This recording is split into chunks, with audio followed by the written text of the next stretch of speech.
Tudo bem com vocês, gente? Se molharam um pouquinho nesses dias? Molhou um pouquinho por lá? Teve dificuldade para sair de casa com o carro? Para sair de casa? Pois é, como o Ediel estava dizendo aqui, dias difíceis para muitas cidades do nosso estado, algumas cidades um pouco pior, alguns bairros um pouco pior. Bastante gente perdeu a vida, né? Muita gente perdeu a vida. E aí a gente começa a pensar em tantas coisas, quem é o culpado, quem é o responsável. Aí fica um dizendo que é outro, outro dizendo que é o outro, e ninguém é o responsável, ninguém é o dono disso, ninguém. E essa guerra é antiga, né? Antiga isso. Adão e Eva ali, quando foram surpreendidos por Deus pelo jardim, naquele dia em que eles haviam desobedecido ao Senhor. E aí, por que você está se escondendo, Adão? Porque a mulher que o Senhor me deu, ela fez eu desobedecer, comer o fruto que não deveria ter comido. A mulher não foi eu não, foi a serpente que o Senhor fez.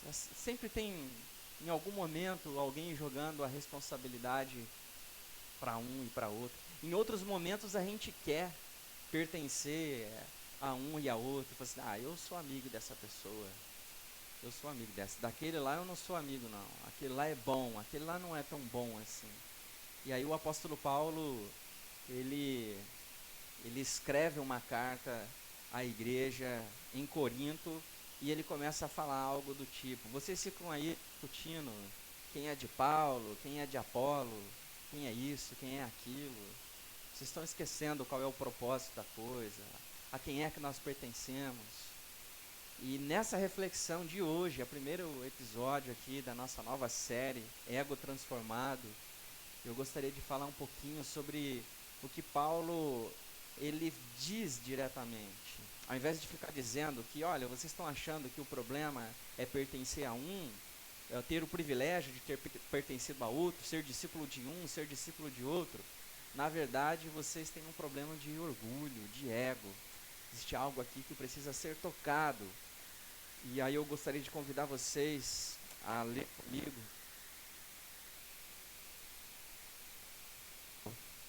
4 no versículo 6. Eu até assim sugiro para o pessoal do som que vocês abaixem um pouquinho. Eu não sei se eu estou com muito retorno, parece que está um pouco alto aqui.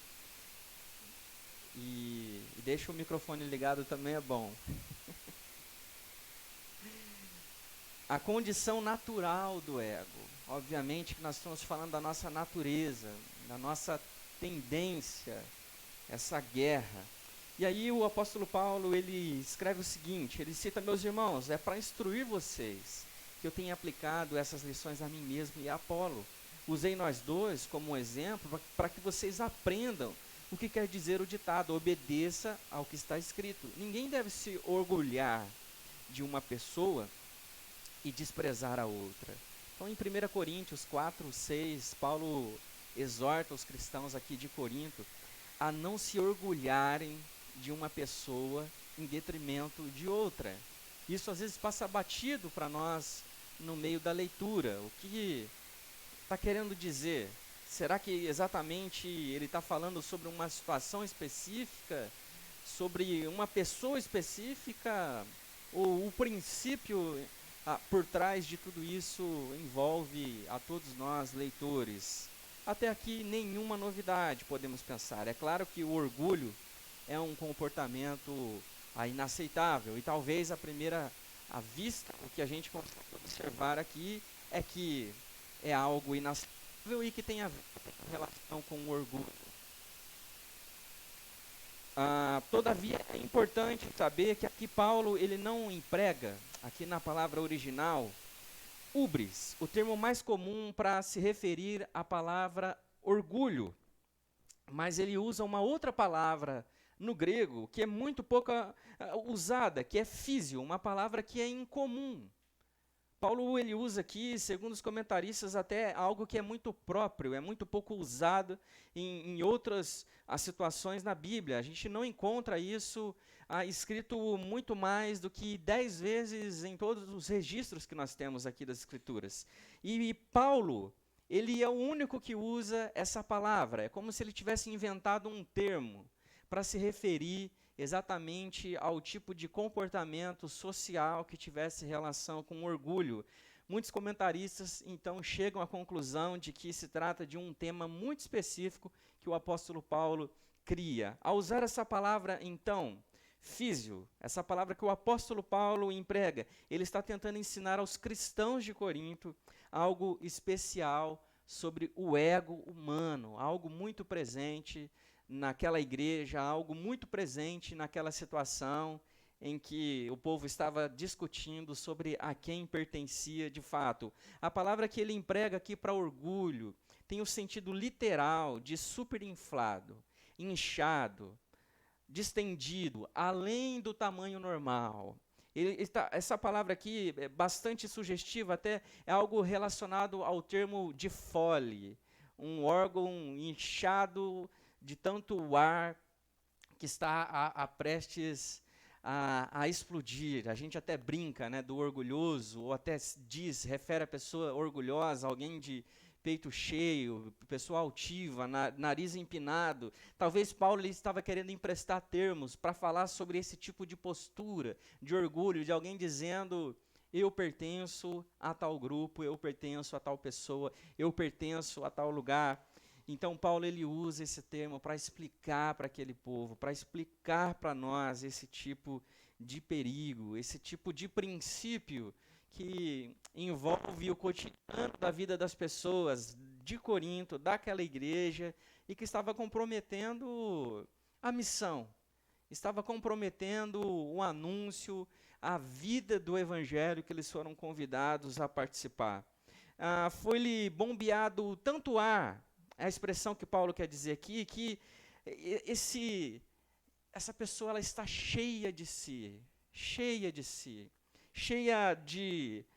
do seu próprio ego, daquilo que a pessoa gostaria de mostrar ou revelar para as pessoas que estão à sua volta, para aqueles que estavam assistindo e vendo aquela pessoa dizer: eu pertenço. É só lembrar de talvez os fariseus, pessoas muito orgulhosas de si, muito orgulhosa daquilo que fazia, muito orgulhosa dos colchões arrecadados para os pobres, das águas, das cestas, dos anúncios feitos em nome deles, muito cheio do quanto eles estavam colaborando, muito cheio de pertencer, de serem chamados filhos e herdeiros de Abraão.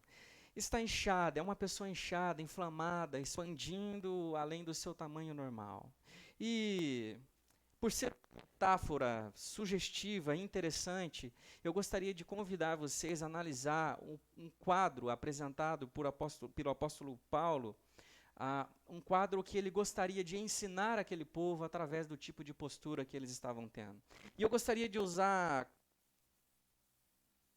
4 condições natural do ego humano. A primeira delas é que esse lugar do ego humano, ele é vazio. Ele é vazio.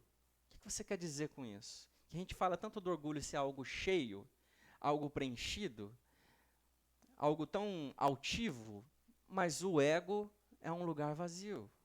A imagem que revela que há um vazio no centro do ego humano é vazio.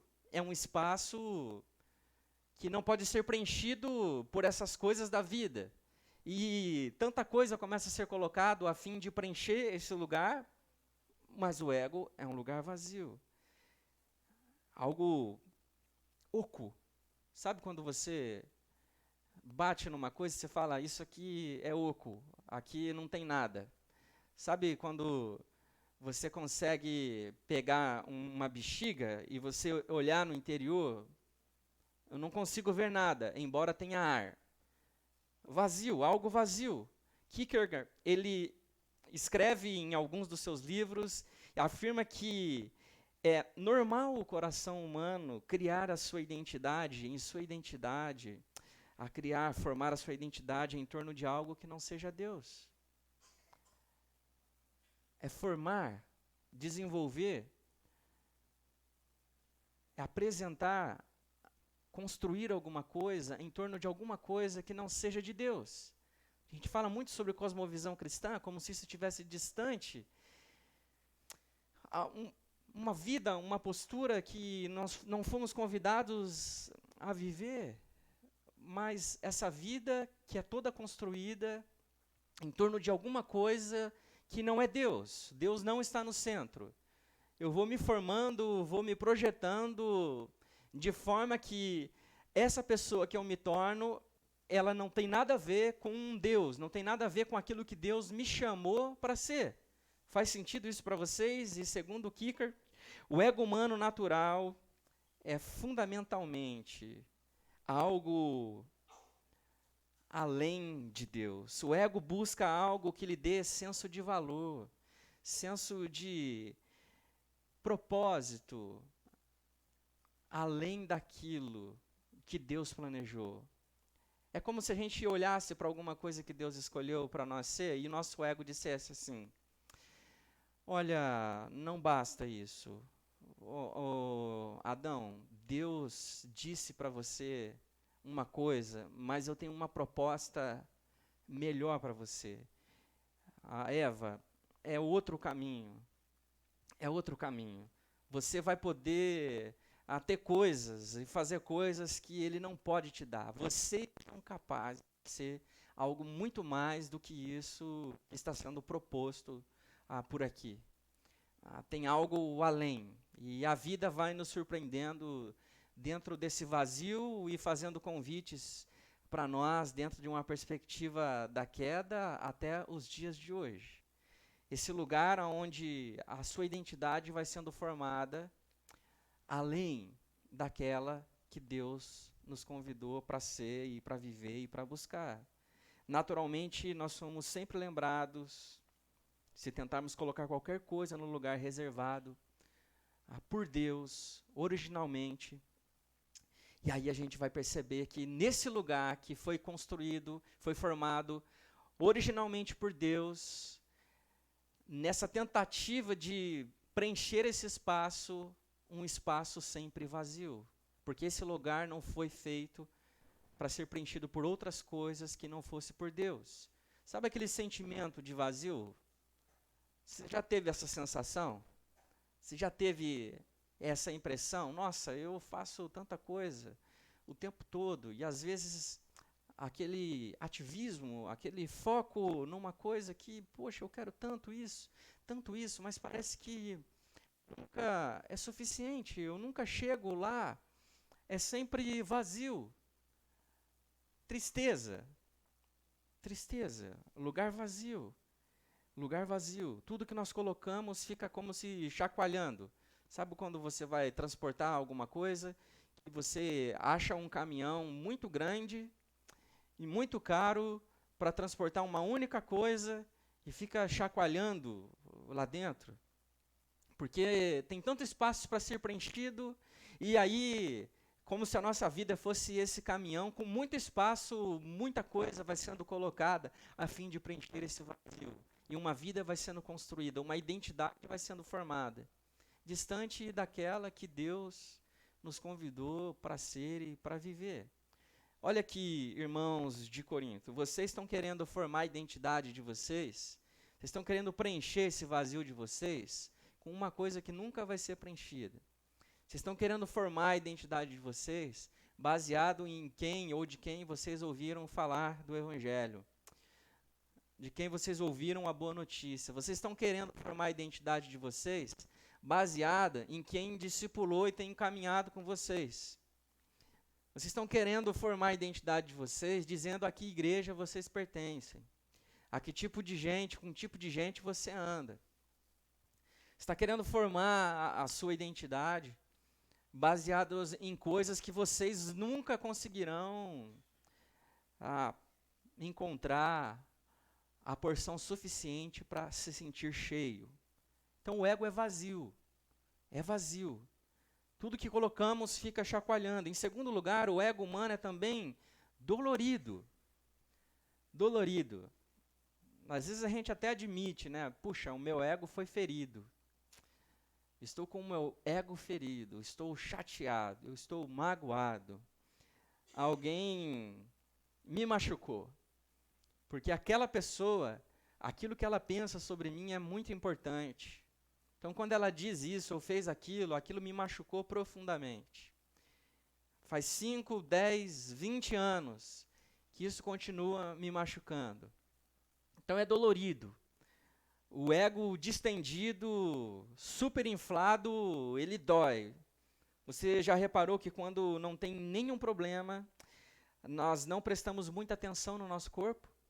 Se você não começa a sentir algum tipo de dor, você não vai se importar. É como numa caminhada. Cadê o pessoal que gosta de correr aí? Olha aí, gente. Deus abençoe vocês. Mas na época que eu corria, quando o cara fala de época, né? Mas você não se importa muito com o que está acontecendo no seu corpo na hora da corrida, a não ser que alguma coisa doa.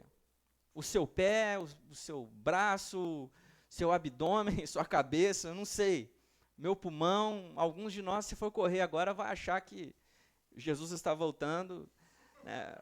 Talvez seja o meu caso. Mas você não vai se importar a não ser que você não sinta dor. A não ser que alguma coisa te incomode.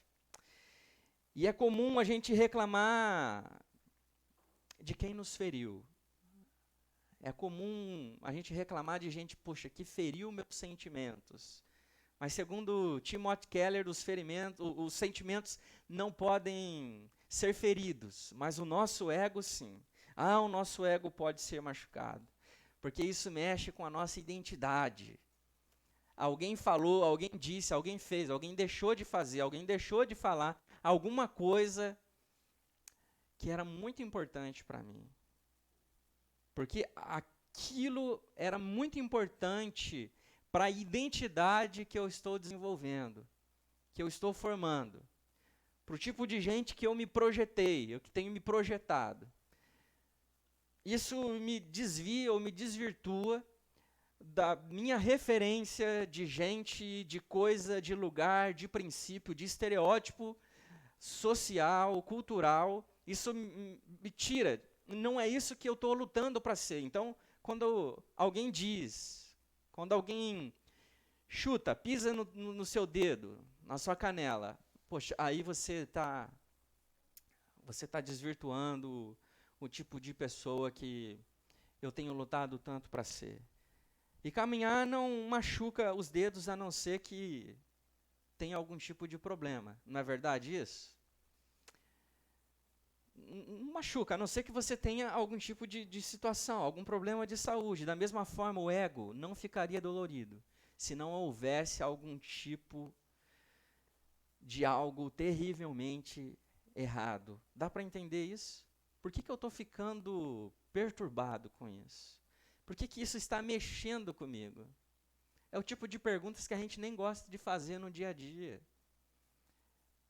É interessante que ontem à noite eu tive uma conversa semelhante com a minha esposa, porque minha filha fez alguma coisa comigo que não era algo tão grave.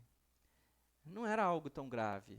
Mas eu percebi, poxa, ela me despertou sentimentos, sensações que vão muito além daquilo que ela fez para mim.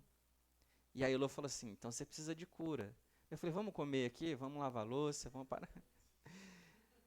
Aquele tipo de coisa que a gente fala de tempestade em copo d'água, já deve ter dito isso, devo ter dito isso aqui em outra situação, que no casamento a esposa fala pro esposo, você poderia lavar a louça hoje, por favor? E aí é a mesma coisa que ele tivesse dito para ele, você poderia, por favor, desmontar todos os móveis da casa, mudar de lugar, ou trocar todos os móveis da casa, comprar novos móveis? E aí ele fica doido, fica aflissurado, ele fica altivo, fica nervoso, porque isso tem despertado coisas que vão além. Alguém chamaria isso de gatilhos. despertam outras coisas, revivem outras coisas, outros sentimentos, outras situações. Mas o ego ele não pode ser ferido se não houver algum tipo de probleminha. Você não vai sentir dor se você foi para uma caminhada, se tiver tudo em dia com a sua saúde, com os seus dedos do pé, com o seu coração. Não vai sentir nenhum tipo de problema se alguém machucar ou dirigir algum tipo de palavra para você com a intenção de machucar, se isso não tiver algum problema com o teu ego. Isso acontece porque existe algo que precisa ser tocado, algo que precisa ser dito. Eu preciso dizer uma coisa para vocês, meus irmãos de Corinto. Eu preciso dizer para vocês que essa necessidade de vocês, de afirmação, de dizer que pertence a alguma coisa, tem a ver com orgulho, tem a ver com ego. Essa igreja em particular recebe essa carta de Paulo para que ela pudesse ser tratada em algo muito específico. Se Paulo fosse escrever uma carta para você hoje, seria sobre qual dedão? Qual dedo do pé? Eu já disse que é o dedão, né? Sobre o que seria? Se Deus fosse enviar algo para você hoje, aí, uma mensagem no WhatsApp, não sei aonde você recebe mensagem, um e-mail, ele diria o que para você? Eu não gostaria de ler um e-mail de Deus. Eu não gostaria, embora ele faz isso o tempo todo. O tempo todo ele está mandando sinais para a gente. O tempo todo o nosso ego está sendo atacado em áreas da vida, muitas áreas da vida, o tempo todo. Usando a Catarina, a Elô, os irmãos da igreja, a enchente. Ontem nós fizemos planos para o dia. Há alguns dias atrás fizemos planos para o resto da semana. A gente tenta fazer alguma coisa do tipo. E nenhum dos nossos planos deram certo. Então nós fizemos um plano até 1h da tarde, deu errado. Então vamos fazer um depois disso, deu errado. E depois disso, também deu errado. No final das coisas, as coisas deram certo. Mas essas coisas nos provocam. Deus usa essas situações para moldar o nosso caráter, fazer a gente perceber coisas que a gente não está percebendo, não está entendendo. Deus vai desenhando, Deus vai movendo as situações para que a gente perceba que essa identidade nossa, que está sendo formada, alguma outra coisa está no centro que não é Deus. E aí dói. Há algo errado com a minha identidade, com a percepção que eu tenho do meu eu. O ego nunca se sente feliz, vive chamando a atenção para si. E essa cultura, né, plástica, essa cultura visual, essa cultura superficial que nós temos de tentar mostrar para as pessoas aquilo que a gente é através da visão, através do sorriso postado, da família feliz, da conquista. A gente gosta de revelar essa vida dessa forma. A gente gosta de formar a nossa identidade a partir daquilo que a gente acredita que as pessoas estão vendo de nós. A gente tenta apresentar quem somos através daquilo que as pessoas vão ver de nós. E isso dói. Então, em primeiro lugar, o ego ele é vazio. Em segundo, ele é esse lugar que dói. O ego dói. Em terceiro lugar, o ego é incrivelmente atarefado. É verdade ou não é? Amém. É atarefado, é ativista, cheio de coisa para fazer o tempo todo, cheio de coisa para provar o tempo todo. É uma agenda muito longa.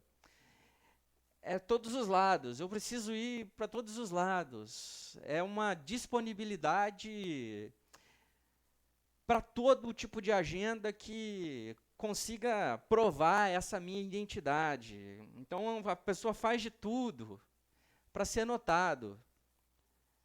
Então a igreja é uma igreja que estava fazendo as coisas na frente de Paulo e de Apolo e relatório para que essa imagem, essa identidade pudesse ser aprovada e afirmada diante daqueles que estavam vendo. Então é assim que as coisas precisam ser. Vamos fazer muito, muito, muito. Vive ocupado, tentando preencher o vazio. Aquela primeira característica do ego. E é incansável, sobretudo em duas tarefas: a comparação e a vanglória. Comparação e vanglória. Essa coisa da comparação, puxa, lá na igreja do outro tem, lá na do outro não tem. Lá em casa tem, não tem, e lá na do outro tem. O outro está indo lá e o outro, poxa, não consegue. O outro se veste assim, o outro não, o outro fala assim, o outro não fala. Não fala, o outro não faz. Eu não consigo fazer as coisas que o outro faz. Então, é o tempo todo. E essas duas estavam lá presentes em 1 Coríntios. Observe que a frase que o apóstolo Paulo ele usou no versículo que lemos, ela não termina com a palavra orgulho. Paulo ele não diz nenhum de vós se encha de orgulho e ponto final. Ele diz nenhum de vós se encha de orgulho em favor de um contra o outro. Não é só orgulho, é quando isso tem relação com o outro. Essa é a própria essência do que significa ter um ego humano normal. Na tentativa de preencher o vazio e lidar com o seu desconforto, o ego ele vive se comparando com outras pessoas. E ele faz isso o tempo todo. O tempo todo. O tempo todo se comparando, o tempo todo medindo o sucesso e o insucesso. O que eu tenho, o que eu não tenho, o que eu posso, o que eu não posso, em detrimento sempre do outro, do outro. É incrível como isso fala com a gente, é incrível como isso toca nas marcas da nossa cultura e do nosso tempo. Pastor medindo o sucesso do ministério de um em detrimento do outro. Será que eu vivo essas coisas, gente?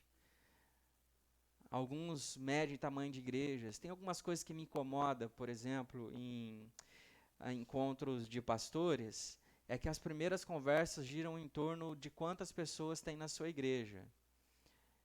Então, usando o que o texto está dizendo aqui para a gente, às vezes isso me incomoda, porque às vezes a igreja não tem um número de pessoas que eu gostaria que tivesse. Mas é sempre a comparação entre quanto tem na igreja de um, o quanto a sua igreja está envolvida, o que a sua igreja está fazendo em relação a isso que a outra não está. Como isso se aplica à sua vida, no seu trabalho, na sua vida profissional, na sua vida como mãe, como esposa, o seu como esposo, estudante. Como é que isso faz para você? É difícil, porque às vezes a gente acha que não se enquadra nesse mundo, que não existe lugar para o mundo, porque justamente estamos formando a nossa identidade baseado no que o outro está fazendo, no que o outro é. Então essa identidade vai ficando comprometida, porque aí a gente tenta fazer um monte de coisa para ser aceito, para formar esse lugar, esse espaço de aceitação. E C.S. Lewis ele fala sobre isso. Ele ressalta que o orgulho é competitivo por definição, que a competitividade é o que você acha, encontra no ponto, na espinha dorsal, na coluna do orgulho. Ele diz que o orgulho não se satisfaz em ter uma coisa, mas em tê-la em quantidade maior do que os dos outros. Não é sobre o quanto você tem, é se você tem mais do que o outro. Não é se você tem um pouquinho ou se você tem muito, é se o que você tem é mais do que o outro. Dizemos que as pessoas se orgulham de ser ricas, espertas ou bonitas, mas isso não é verdade. Elas têm orgulho de ser mais ricas, mais espertas ou mais bonitas que os outros. Se todos fossem igualmente ricos ou inteligentes ou bonitos, não existiria motivo de orgulho. C.S. Lewis fala isso. Faz sentido? Parece verdade isso? Já viu como é que é a conversa de quem tem mais? É interessante porque o mais, ele não necessariamente significa sobre ter muita coisa boa. Às vezes pode ser ter muita coisa ruim. Você já viu conversa de velho, de idoso? Como é que é? É assim, nossa, eu tô com uma dor na coluna. Você não viu eu tô com uma dor na coluna, no braço, na perna, e a outra fala, e eu, que tô quase perdendo a minha perna? Tem também essa coisa assim, que a nossa desgraça tem que ser mais do que a desgraça do outro. Já viu como é isso? Aconteceu isso com alguém aqui já? Não, às vezes tem essa situação. Muita gente perguntando como estão as coisas por aqui, né? Pessoal de longe, do sul, falou, gente, o mundo aqui está caindo. Como é que tá as coisas aí? Tem isso também, não é verdade? É mais do que o outro. O orgulho tem a ver sobre essa construção. Em outras palavras, temos orgulho apenas de ser mais bem-sucedido, mais inteligente, mais bonito do que os outros. É mais bonito, não é só sobre ser bonito, não é sobre olhar no espelho e falar, cara, tô feliz, tô legal. É se você está em comparação a alguém. É se você está parecido com alguém que você gostaria de parecer. Ou se você está mais de quem você gostaria de passar na frente e dizer assim, pô, cara, tô melhor. Que a pessoa diga assim, poxa, você está bem, está forte, está bonito, está magra. Né? Não existe orgulho melhor do que esse. Faz muito tempo que eu não ouço isso, sabe, cara?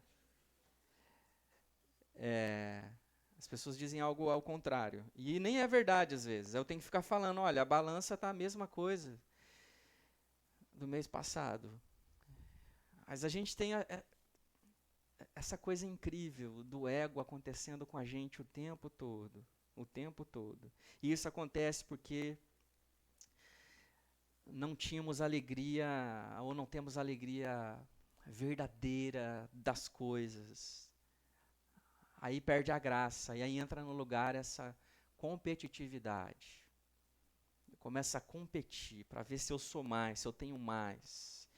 E aí, como Lewis afirma, o orgulho é o prazer de ter mais do que os outros. O orgulho é o prazer de se sentir melhor do que os outros.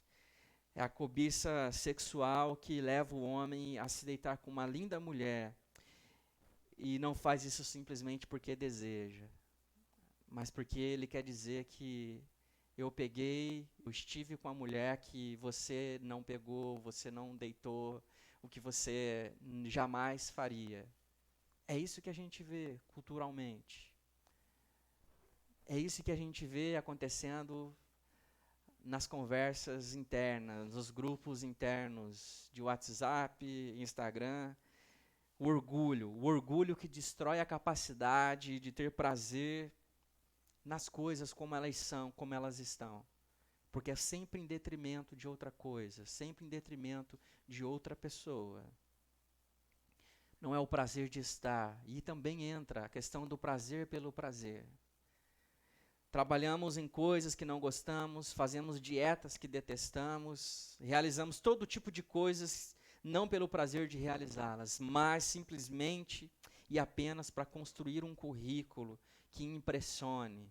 Eu fiz isso na vida, eu fui em tal lugar, eu comi tal coisa, eu estive com tantas pessoas, com essa pessoa, com aquela pessoa, eu conquistei essas coisas. E aí parece que a vida mesmo não tem graça, que a vida mesmo não tem valor. Aí a gente acha que Salomão está falando certo, não porque a gente compreendeu a essência da vida. Não porque a gente compreendeu aquilo, a nossa identidade em Deus.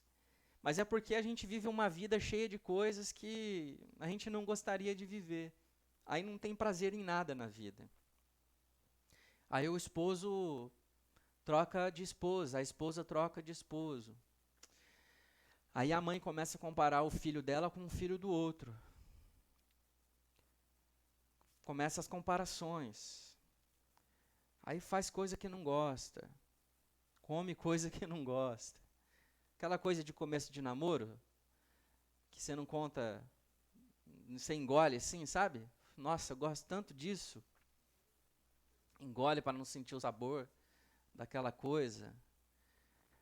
Nossa, que coisa maravilhosa. E depois de meses de namoro, anos, nossa, como eu odeio esse negócio. Graças a Deus eu posso falar para você hoje.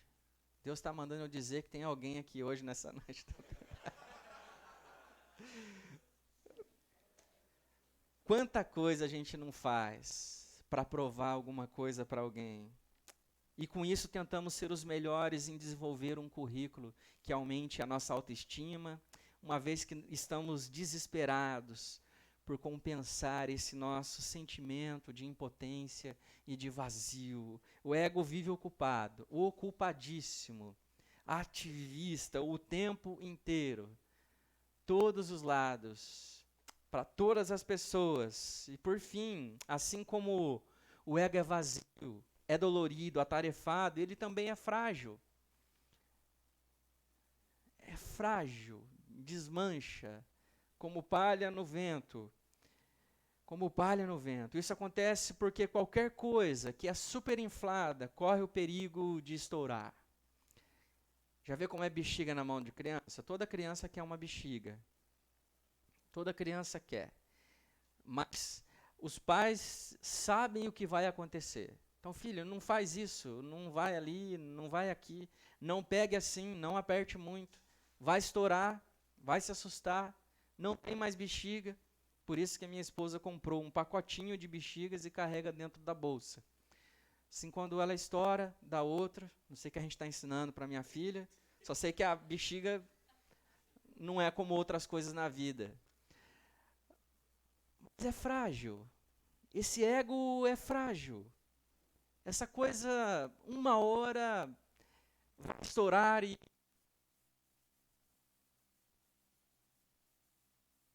nossa identidade, para nossa espiritualidade, a gente vai machucar pessoas, vai se machucar profundamente. O rumo das coisas vão se mudar e nem sempre para melhor, e nem sempre nos colocando na direção de Deus, e nem sempre nos colocando na posição que o Senhor está nos convidando e nos criou para sermos e estar. Nem sempre. A pessoa com um complexo de superioridade está superinflada e corre o risco de desinflar. Aquelas coisas que acontecem na vida da gente, que a gente perde a autoridade para falar sobre elas. E não porque de fato perdemos, é porque a gente achava que estava num lugar, numa posição, para viver uma vida que a gente não tinha, não existia. E aí a autoestima da gente fica em frangalhos. Por quê? Porque não era o lugar, não era a pessoa, não era o momento, não era esse ambiente. A pessoa com complexo de inferioridade declara aos outros que se odeia e declara isso para si mesmo. Olha no espelho, minha vida é ruim, eu sou feio. Olha para o bolso e tem o que tem e diz, eu não tenho nada. Nossa, como minha vida é ruim, como minha vida é chata. São ruins. Quanta coisa. Ah, que mundo ruim. Só chove nesse mundo. Não tem dias de sol na vida dessa pessoa. Pessoas assim estão se desinflando diante dessa vida efêmera, frágil. Se a pessoa está desinflada, significa que em algum momento ela esteve inflada. Ela foi prejudicada em algum momento da vida. Em algum momento da vida ela achou que estava num lugar que ela nunca esteve. E aí alguém disse alguma coisa para ela que feriu o ego. E ela de repente se viu num lugar que não é o que ela imaginava. não é onde ela imaginou estar, não é onde ela se projetou, não é onde ela achou que estaria. Ela tinha uma ideia de um lugar que não era aquele em que ela se encontra. Não sei se isso aconteceu com você, tem acontecido. Esse perigo que a gente vive o tempo todo de se machucar por causa da condição que nos encontramos. Aí a gente tem dificuldade para ouvir, a gente tem dificuldade para falar, a gente tem dificuldade para abrir mão, dificuldade para segurar algumas coisas. A gente nunca consegue estar num lugar. A gente sempre está num lugar pensando aonde eu gostaria de estar, ou aonde eu estava. Uma vida assim, sem sentido. E aí aquelas pessoas que você conversa, num ano ela está num lugar, no outro ela está no outro. 6 meses ela está numa situação, no outro 6 meses ela está em outro. Que sobe e desce, essa montanha russa, vazio, dolorido, atarefado e frágil. Um ótimo exemplo que a gente tem, a, a Madonna deu uma entrevista para a Vogue há algum tempo, e ela fala um pouco sobre a sua carreira, ela fala um pouco sobre a vida que ela leva, e que se encaixa muito nisso que a gente está dizendo aqui. E ela diz o seguinte: o que me impulsiona na vida é o medo de ser medíocre. Esse medo é o que sempre me impele. Um de seus ataques e descubro como o ser humano especial que sou, mas logo eu continuo me sentindo medíocre, desinteressante, a menos que eu faça outra coisa espetacular. Apesar de ter me tornado alguém, ainda tenho de provar que sou alguém. Minha luta não terminou e eu acho que nunca vai terminar. Nós precisamos admitir que a Madonna, ela sabe muito mais de si mesma do que alguns de nós sabe sobre nós mesmos. Consegue admitir ao menos. E ela continua dizendo algo do tipo: agora eu tenho a confirmação de que eu sou alguém, mas no dia seguinte eu percebo que se eu não continuar avançando, eu não sou ninguém. Meu ego nunca fica satisfeito. Minha autoestima, meu amor próprio, minha necessidade de saber que sou mesmo alguém, nada disso é preenchido. Quando as pessoas falam de mim, as revistas, os jornais me elogiam, acho que cheguei lá. Mas no dia seguinte eu tenho de procurar essa aprovação de novo em outras coisas. Por quê? Porque meu ego é insaciável. Um buraco negro. Por isso que eu abasteço, por mais que eu abasteça a despensa, ela está sempre vazia. Interessante isso. Todas as manhãs reponho vários itens, mas à noite ela está vazia. Eu me tornei alguém, mas ainda preciso ser alguém.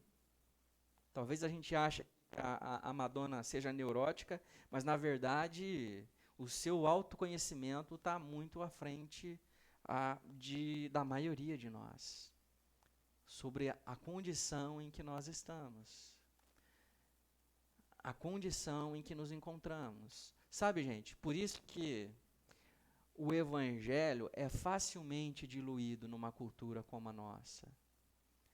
Porque nós estamos lidando com pessoas que lidam com a vida como se a vida fosse uma prateleira.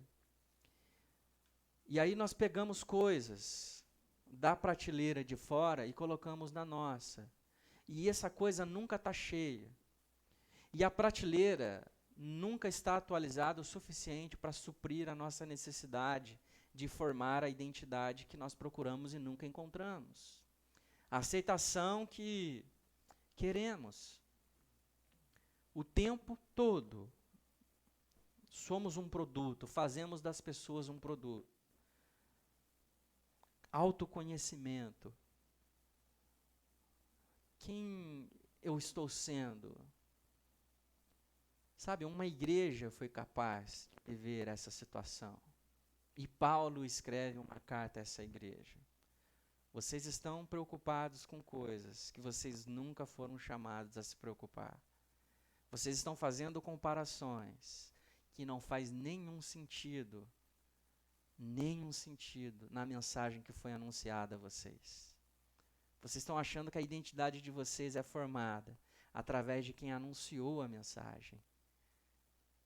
Mas é sobre a pessoa a qual a mensagem é anunciada é que vocês devem se importar. Esse é o estado natural do eu humano. É disso que Paulo está falando aos coríntios. Todas essas pessoas que ficam brigando, reivindicando um relacionamento especial. Os discípulos com Jesus fizeram algo do tipo, a mãe deles chegou até eles, e aí, Jesus, será que o meu filho vai poder sentar à sua direita, ficar do seu lado, nesse lugar especial, nos céus, na eternidade? Pedro na mesa, fala, Jesus, eu sou melhor que os outros discípulos, eu jamais te deixaria, te trairia, eu sou muito bom, Jesus, eu tenho um lugar muito especial, eu sou o seu discípulo amado, preferido, reivindicando coisas que nunca fomos chamados a reivindicar. Nós somos incapazes, eles foram incapazes de se deleitar simplesmente na amizade de Paulo. Simplesmente. A gente não consegue, porque a relação nessa condição do ego é uma relação de consumo. Poxa vida, eu quero ser visto com essa pessoa. Eu quero estar nessa posição para dizer que eu estive nessa condição. Que eu estou aqui.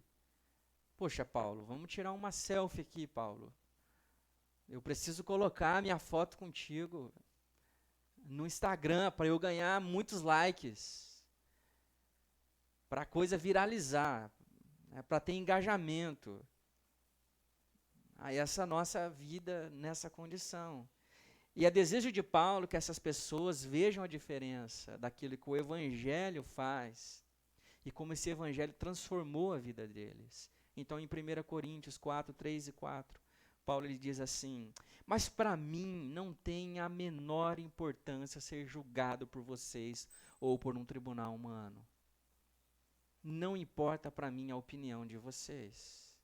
Eu não julgo nem a mim mesmo. A minha consciência está limpa, mas isso não prova que sou de fato inocente.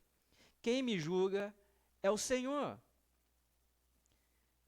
Olha, eu vou dizer algo para vocês aqui, igreja de Coríntios. E depois de tudo que ele diz, é o seguinte, olha, eu não estou minimamente preocupado com o que vocês pensam. Inclusive, embora a minha consciência esteja tranquila, eu não tenho certeza dessa minha consciência tranquila. Se está tudo de fato correto. Mas o fato é que eu estou preocupado é com o Senhor. Não é se eu sou amigo de Apolo, se eu sou amigo de Pedro, líder da igreja em Jerusalém. Se Barnabé foi quem me mentoreou. Se eu tive um encontro com Jesus e eu sou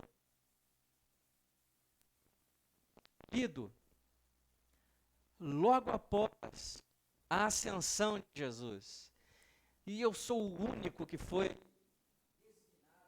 a boa notícia aos gentios. Isso para mim não importa. Então Paulo ele mostra aos coríntios que o evangelho transformou o seu senso de valor próprio, a maneira em que ele se considera a si próprio, a sua identidade. Agora o seu ego funciona de um jeito totalmente diferente. Esse é o convite a nós. É essa paz, essa tranquilidade para poder viver a vida e se relacionar, sem que essas coisas, elas sejam necessariamente essenciais na formação da nossa identidade. Embora nós somos um pedacinho de cada pessoa que passa por nós, o que é central na nossa vida é aquilo que Deus faz em nós. Deus faz em nós. É aquilo que Deus nos chamou para ser. E aí a gente vive essa vida que, embora as pessoas possam dizer alguma coisa sobre nós, eu estou mais preocupado com essa identidade firmemente formada e forjada em Cristo e por Cristo, e não por mais nada. É uma tranquilidade para poder postar uma foto, é uma tranquilidade para poder caminhar com alguém e dizer nada, simplesmente porque eu faço, eu gosto, sem esperar algum tipo de resposta que vai formar a pessoa que eu gostaria de ser, para inflar este ego. Para concluir, gostaria de convidar vocês a refletir e praticar. Sente-se vazio o tempo todo? Uma pergunta que eu faço. Será porque não está tentando criar a sua identidade em torno de algo que não seja Deus? Você sente-se ferido por alguém o tempo todo? Sempre tem alguém te ferindo, te magoando, te chateando? A vida parece amarga. Será porque está o tempo todo avaliando a sua aparência e a maneira como é tratado? O tempo todo usando isso como espelho?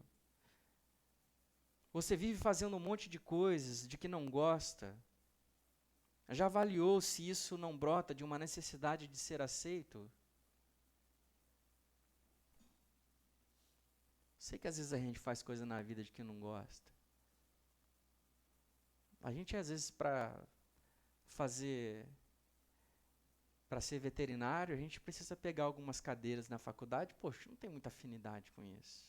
Não gosto muito. A diferença é quando você começa a fazer um monte de coisa que você não gosta na vida para ser gostado, para alguém gostar de você. Como o Evangelho tem moldado a sua maneira de ver a si mesmo e os outros? O Evangelho tem moldado quem você é, a maneira como você enxerga ou outra coisa? Mas como o Evangelho tem moldado a sua maneira de se perceber, a sua maneira de enxergar os outros? E eu concluo repetindo aqui o que o apóstolo Paulo diz. Para mim não tem a menor importância ser julgado por vocês ou por um tribunal humano. Eu não julgo nem a mim mesmo, a minha consciência está limpa. Mas isso não prova, de fato, a inocência. Mas perceba bem uma coisa. É porque eu estou preocupado exatamente com aquilo que o Senhor pensa. Que o Senhor pensa. Amém? Que a gente forme a nossa vida, que o nosso ego seja tratado por quem o Senhor nos convidou a ser. Você pode ficar em pé? Gostaria de orar com você.